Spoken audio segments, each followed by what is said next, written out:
गया शहर के कोतवाली थाना क्षेत्र में एक ज़मीन खरीद पर कमीशन नहीं मिलने का एक व्यक्ति ने शहर के चाइल्ड स्पेशलिस्ट डॉक्टर के विरुद्ध आरोप लगाते हुए कोतवाली थाना में दिया आवेदन। शहर के नादरागंज क्षेत्र के रंजीत कुमार वर्मा ने होटल रॉयल सूर्या में पीसी कर बताया कि मुकेश कुमार गुप्ता को गया शहर में ज़मीन खरीदवाया था, जिसके लिए उन्होंने मुझे 2% मेहनताना देने की भी बात कही थी।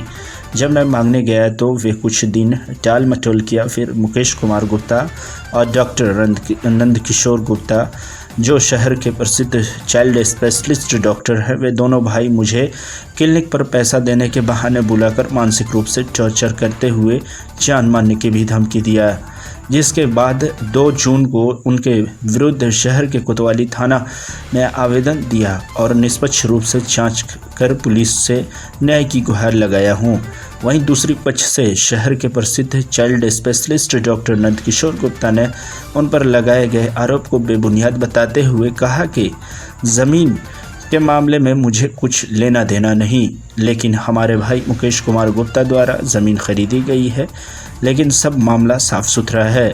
उन्होंने बताया कि भाई के द्वारा जानकारी प्राप्त कर पता चला कि मेडिएटर रंजीत कुमार वर्मा जो आरोप लगाए हैं, वे 1 लाख हमारे भाई से पहले ही ठग चुके हैं और वे पुनः 420 कर हमारे भाई से रुपया ठगने का हथकंडा अपना रहे हैं और साथ में मुझ पर बेबुनियाद आरोप क्लिनिक में बुलाकर धमकी देने का लगा रहे हैं।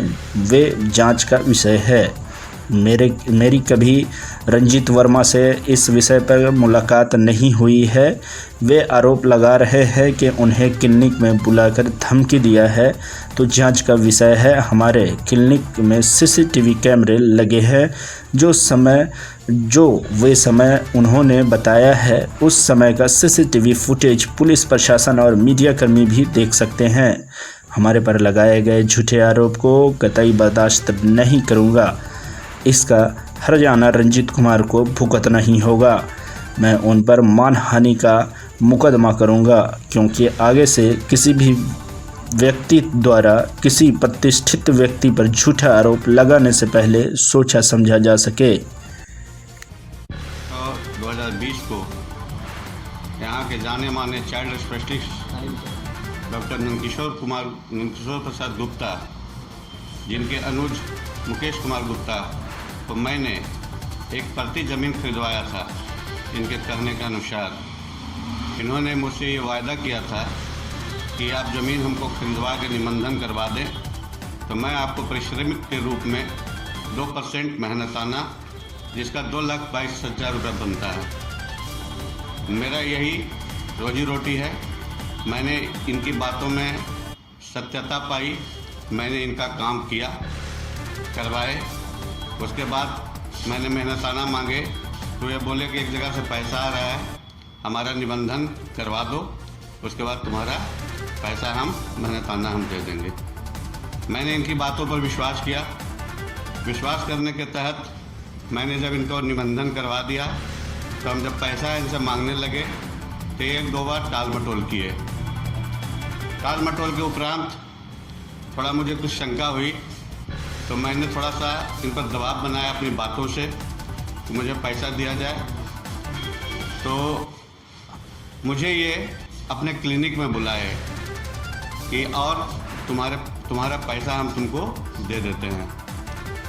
उसमें फ़ोन करने में child specialist doctor Nandkishore Gupta भी थे, इनके अनुज मुकेश गुप्ता भी थे, जो इनके नर्सिंग होम पैराडाइज में वे एक क्लिनिक चलाते हैं, दवा की दुकान चलाते हैं, जिनको मैंने ज़मीन खरीदवाई हूँ। उनका नाम मुकेश कुमार गुप्ता है। इनके बड़े भाई हैं डॉक्टर नंदकिशोर गुप्ता, जो इनके राय से ये सभी काम करते हैं। मैं वहाँ गया, मैंने अपनी सारी बात फिर दोहराई। वो बोले कि चलो अंदर बैठो, बैठ के बात करते हैं, तुम्हें पैसा हम दे देते हैं।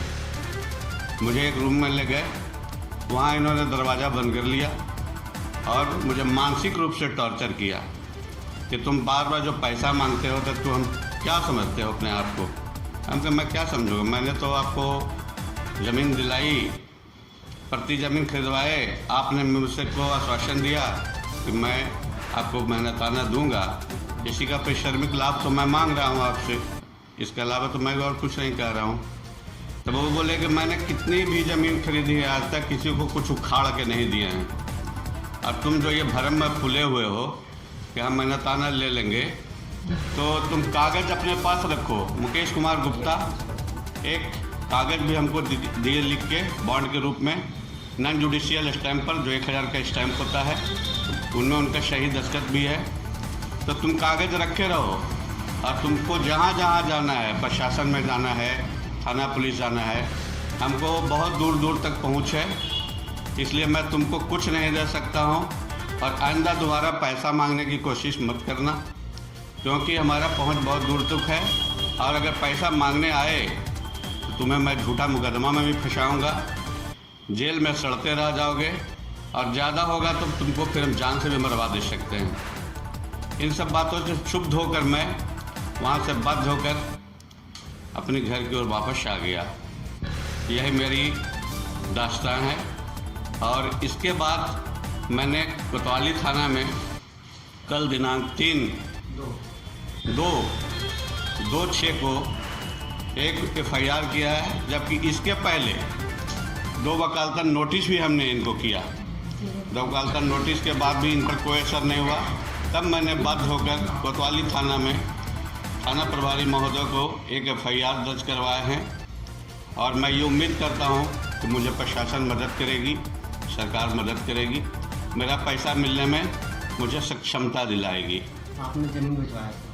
ज़मीन हमने खरीदवाया मुकेश कुमार गुप्ता को, कि ज़मीन दूसरे का था। वो ये हम ज़मीन का काम यदा कदा करते हैं, मेरा ये फॉर्मल पेशा नहीं। इनसे संपर्क था हमारे लड़के के माध्यम से हम देखे कि ये हमारे पास आए हैं। बीच बात में कभी कभार कर लेते हैं, आसपास का जो रहता है, जो आसान चीज़ होता है, उसी के संदर्भ में मैंने मुकेश कुमार गुप्ता को प्रति ज़मीन, और इन्होंने यहाँ तक ये भी किया कि 1,11,00,000 का ज़मीन डीलिंग हुआ, और ये राजस्व की भी चोरी किए हैं।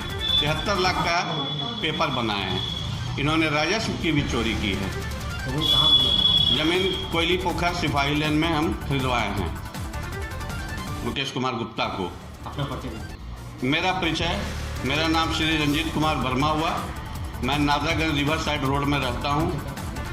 मेरा थाना शिविलान गया हुआ। चर्चा की जा रही है और जिसमें मेरे ऊपर कुछ भी आरोप जो लगाया गया है, ये आरोप सरासर बेबुनियाद है। और इस ज़मीन से मेरा कोई भी लेना देना नहीं है, मेरा कोई भी मतलब नहीं है। जिसने ज़मीन लिया है वो मेरा छोटा भाई है, समझ गए ना, उसने ये ज़मीन को ख़रीदा है। दूसरी बात है कि इस ज़मीन से मेरा कोई लेना देना नहीं है। और मार धाड़ का भी धमकी देने का, जान से मार धमकी देने का ये आरोप आपको लग रहा है, जो सिविल लाइन में आवेदन दिया गया, उस संबंध में आप क्या कहेंगे? अच्छा, ये जो हमारे ऊपर या मेरे भाई जिसने ख़रीदा ये ज़मीन, तो उसके ऊपर जो ये आरोप लगाया जा रहा है, ये शायद उसमें डेट दिया गया है 31/5 का 12 बजे दिन का। तो मेरे हॉस्पिटल में चारों तरफ CCTV कैमरा लगा हुआ है, मेरे चेंबर में भी लगा हुआ है।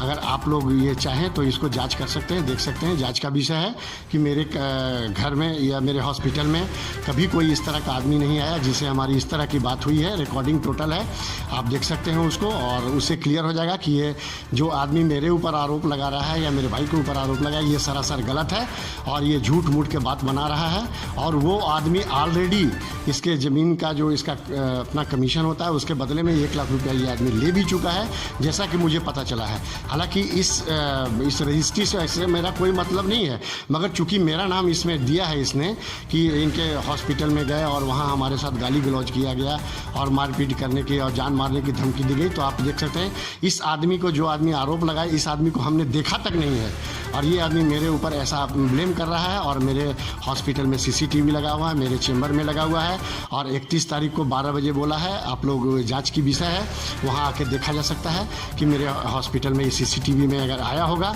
तो क्लियर कट पिक्चर होगा, और अगर कुछ ऐसी बात भी हुई होगी तो सारा बात उसमें रिकॉर्डेड होगा। इस तरीके का आपसे ब्लेम लग रहा है, तो आप झूठा ब्लेम लग रहा है जब, तो आप कहाँ तक जा सकते हैं? नहीं, देखिए, ये अगर मेरे ऊपर बात ले आया है, ये चाहता है कि जो खरीदने वाला आदमी है उसका भाई डॉक्टर है और उसको ये हमारे हमको लेते हुए चाह रहा है कि डॉक्टर को बदनाम करें, तो अगर इस तरह का कार्रवाई करेगा, झूठ मूठ का इस तरह का बयान देगा या थाना में रिपोर्टिंग करेगा, इस तरह की बातें होंगी, तो हम इसके ऊपर, अगर ये तो सत्य है नहीं और जांच में भी निकल जाएगा, चूँकि सत्य है नहीं तो ये सत्य है भी नहीं और सत्य निकलेगा भी नहीं, तो उस हिसाब से अगर ऐसी बात प्रूफ होगी तो इस आदमी पर हम मानहानि का मुकदमा भी करेंगे। एक तरफ और बात आ रही है कि ज़मीन खरीद बिक्री में जो हुआ है मामला, बीच में से हट गए थे तो फिर राजस्व भी इसमें कुछ चोरी का उन्होंने ब्लेम किया। कोई नहीं, जैसे जो रजिस्ट्री का डेट था, ये आदमी जो ज़मीन बेचने वाले थे, क्रेता थे, उनसे कुछ पैसा लेके ही फरार हो गया। उसके बाद जैसा कि मैंने अपने भाई से पूछा इस मामले में कि क्या मामला था, तो उसने बताया कि ये पैसा लेके वहाँ से, कि हमारी बहन की शादी है, बेटी की शादी है करके वहाँ से अपना पैसा लेके वहाँ से फरार हो गया। उसके बाद मेरे भाई से भी पैसा ले लिया अपना कमीशन का 1 लाख रुपया, और उसके बाद ये आदमी कहीं आया ही नहीं, बीच में नहीं नजर आया। और अगला आदमी का कहना था कि वो आएगा तब हम रजिस्ट्री करेंगे, चूँकि पैसा लेके भागा हुआ है। तो ये आदमी फिर गया नहीं और रजिस्ट्री का टाइम भी ख़त्म हो गया, क्या ये उसका जो एग्रीमेंट था वो फेल हो गया।